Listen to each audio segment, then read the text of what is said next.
Itong live hack para sa iyo. Wala ka bang luto ang malalim? Na para sa induction? Ayan lang, ipatong mo lang. Tinlutuan sa lutuan. Live hack yan. At ayan na nga. Nakapagluto na siya. O, anis. Ay, papyan. Una, gamitin ang utak. Una, gamitin ang utak ko. Pag may sinigang pahin.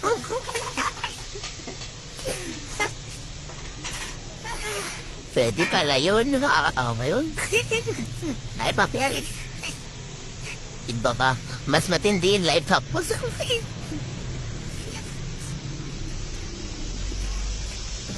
Panis na brito nga. Ang galing mo. Kailangan mo lang idiin para mo-convert ang init sa isa pang aterol. Hindi nga. Hindi nga siya nakakalo. Deleted. Kahit anong gawin mo. Huwag mo siya tukuhin. Hindi mo siya balilin lang. Ano? Diyan ka na lang magluto. First batch na humutot, lipat mo na lang pagluto na. Di niya na po kinaya ang life.